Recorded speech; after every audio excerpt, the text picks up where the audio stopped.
Christian Louboutin changed the fashion game with his signature red soles, making his shoes a symbol of luxury and style. From designing shoes for Parisian showgirls to Hollywood stars, his journey to the top was filled with bold moves. But behind the fame, there were unexpected twists, legal battles over his famous red soles, and challenges that threatened his empire.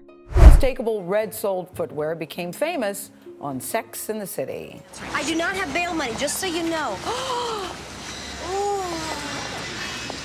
Hello, lover. Christian Louboutin, born and raised in the heart of Paris, grew up surrounded by the sounds of his father's hammer shaping wood as a cabinet maker and in a busy household with 3 sisters. But from an early age, Christian was different. He didn't quite fit in, with darker skin than his family and a mind that wandered far beyond the Parisian streets. Louboutin often joked that he had invented his own past. He convinced himself that he was of Egyptian descent. It was only in 2014 that he discovered the truth. His biological father was Egyptian, a secret his mother had kept hidden. But Louboutin wasn't one to dwell on the past. He was too busy dreaming of the future. And you were born by the love of our mom to this man who was called Nassim, who was Egyptian, and who was working on the roof for a few years. From the start, Louboutin had an undeniable rebellious streak. By the age of 12, he had been expelled from school 3 times and decided to run away from home. Rather than fighting him on it, his mother let him go, allowing him to move in with a friend. What Louboutin lacked in formal education, he more than made up for in creativity and spirit. His teenage years were spent partying with Parisian icons and immersing himself in the electric atmosphere of Le Place nightclub, rubbing elbows with the likes of Mick Jagger and Andy Warhol. He was part of a group of wild, hard-partying teens known as Bande du Place. It was in this vibrant, chaotic environment that his fascination with fashion and shoes truly started to grow. Louboutin's career began in a rather unexpected place, backstage at the Folies Bergère, a famous Parisian cabaret. He wasn't designing shoes just yet. He was busy helping the dancers, observing the way their shoes played an essential role in their performances. That's when the idea began to form. Shoes could be more than just functional. They could be something powerful, transformative, and even defiant. The moment that truly changed everything for Louboutin came in 1976, when he visited the Musée National des Arts d'Afrique et d'Oceanie. There, he saw a sign forbidding women from entering the museum wearing stilettos, as the sharp heels could damage the floors. That sign stuck with him. It wasn't just about protecting floors. It felt like a statement about limiting women, restricting their power. Louboutin didn't want to design safe, practical shoes. He wanted to create something that broke the rules. Shoes that made women feel powerful, confident, and unstoppable. After studying drawing and decorative arts, he assembled a portfolio of elaborate shoe designs and began knocking on doors at top couture houses. One of those doors belonged to Charles Jourdan, and soon Louboutin was working under the legendary designer, learning the ins and outs of crafting high heels. But the real turning point came when he met Roger Vivier, the man who invented the modern stiletto. Louboutin became an apprentice of Vivier's atelier, soaking in the techniques that would later make his own designs iconic. Vivier's influence helped shape Louboutin's vision of the perfect high heel, fierce, elegant, and unforgettable. For years, Louboutin freelanced for top fashion houses like Chanel and Yves Saint Laurent, designing shoes that would carry the weight of their brand's prestige. But despite his success, Louboutin grew restless. By the late 1980s, he needed a break from the fashion world. He turned to landscape gardening and even contributed to Vogue. But something was missing. He missed shoes. He missed the thrill of designing footwear that could make a woman feel invincible. So in 1991, Christian Louboutin took a leap. With funding from 2 backers, he opened a shoe salon in Paris. The timing couldn't have been more perfect. On one of his earliest days, Princess Caroline of Monaco stepped into the salon. She was impressed and mentioned the store to a nearby journalist. That brief encounter sparked an immediate buzz, catapulting Louboutin's name into the spotlight. Soon after, celebrities like Diane von Furstenberg and Catherine Deneuve followed, helping cement Louboutin's position as the go-to designer for women who wanted more than just shoes. They wanted art. But what truly set Christian Louboutin apart was still to come.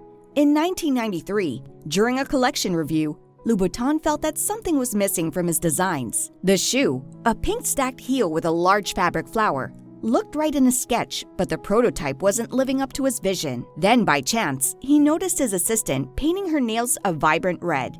Inspired, he grabbed the bottle of nail polish and painted the sole of the shoe. Instantly, the design came to life. The bright red sole became the perfect contrast, adding a playful yet daring touch to the elegant heel. This moment of spontaneous creativity birthed the iconic red sole, a symbol now as famous as the Louboutin name itself. The shiny, lacquered red sole added a bold twist to his classic stilettos, transforming them into something more than just footwear. They became objects of desire. This seemingly small decision changed the trajectory of his brand forever. Louboutin's shoes, with their sky-high heels and signature red bottoms, became an instant hit among the fashion elite. He pushed the boundaries of traditional design with stilettos that reached heights of 120 millimeters or 4.7 inches and beyond. Each pair was a mix of fantasy and luxury, featuring jeweled straps, feathers, and of course, those unmistakable red soles. I think that there has been a change on a fashion point of view. With shoes, women are actually more obsessed with shoes. The heels are getting higher and higher. Louboutin had successfully brought stilettos back into the limelight in the late 90s and 2000s, making them a must-have for women seeking the perfect mix of elegance and edge. All of this from a bottle of red nail polish. But that flash of brilliance was only the beginning. Louboutin had so much to offer. His designs are known for their fearlessness. Take the Pigalle, for example. Named after the iconic Parisian district, this stiletto is everything the red sole embodies.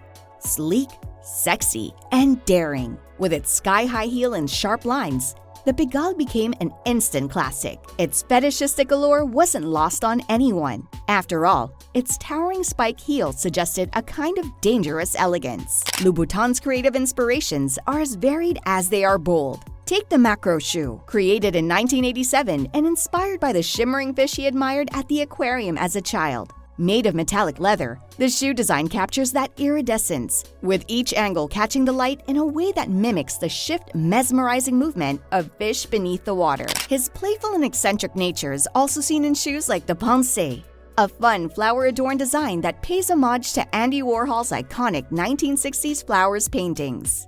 This 1992 creation showcased Louboutin's ability to blend art and fashion into something whimsical yet chic. It wasn't about being subtle. This shoe was meant to grab attention, and it did just that, proving Louboutin's designs could be playful too. But Louboutin's work isn't only about flash and fantasy. It's about craftsmanship. His 1996 Bottino's ankle boots, for example, involved an ancient leatherworking technique called Cordoba. This process involves hammering leather over woodcuts to create a raised pattern, followed by a waxing process to give it a glossy finish. The intricate hydrangea patterns on the boots speak to the designer's obsessive attention to detail, something that sets his work apart. Qui transforme l'objet ou qui transforme la personne qui touche cet objet ou qui est en contact avec cet objet. Et après... But Louboutin's creativity wasn't confined to just his own imagination. Sometimes he drew inspiration from the most iconic of fairy tales. In 2012, Christian Louboutin partnered with Disney to create a modern-day version of Cinderella's glass slipper. The inspiration behind the shoe of Cinderella is coming from Cinderella herself. However, in true Louboutin fashion, this wasn't your typical glass shoe. Instead of fragile glass, Louboutin crafted the slipper from delicate white lace, adorned with shimmering crystals and sparkling butterflies that seemed to float on the surface. On the lace, some butterflies have been drawn and then added with crystals. Only 20 pairs of these Cinderella shoes were produced, making them as rare as they were beautiful. Louboutin's obsession with showgirls, fantasy, and bold styles has always been at the core of his creations. This was perfectly captured in the 2012 retrospective exhibition at London Design Museum, where over 200 pairs of his shoes were showcased. One of the most impressive displays featured shoes from his 27 Fetish exhibition, where Louboutin collaborated with filmmaker David Lynch to create shoes that played with the ideas of sensuality and art. These were sculptural pieces that pushed boundaries and challenged the typical ideas of fashion. But even as his creative journey took him to the extremes of art, Louboutin found himself embroiled in battles over what had become his most iconic design element, the red sole. In 2011, Louboutin took on a fierce legal battle against Yves Saint Laurent in the United States, claiming infringement of his trademark red sole. The lawsuit became one of the most talked about in fashion. Louboutin fought to protect the red sole as his signature, and after much back and forth, the court ultimately ruled in his favor. Louboutin retained exclusive rights to the red sole whenever it was paired with a shoe of any color, solidifying the red sole's place in fashion history. These legal battles weren't just about colors and soles. They were about protecting a brand that had become synonymous with status. Louboutin wasn't willing to let anyone else step into his space. From Belgium to France, even as far as Switzerland, Christian Louboutin defended his vision, ensuring that the world knew exactly what those red soles stood for. Beyond the courtroom, Louboutin was expanding his brand into new territories and launching a beauty line, featuring nail lacquers and later expanding into lipsticks and fragrances. Each product was crafted with the same care and attention to detail as his shoes, reflecting his obsession with design and luxury. Louboutin dabbled in digital innovation too, launching Loubi in 2020, a digital platform where users could create avatars and immerse themselves in a virtual world inspired by his designs. His creativity extended beyond physical products into experiences that pushed the boundaries of what a fashion brand could be. Louboutin's brand became a cultural phenomenon, influencing not only the fashion industry, but also pop culture and entertainment. And so, the story of Christian Louboutin continues to unfold, one red sole at a time.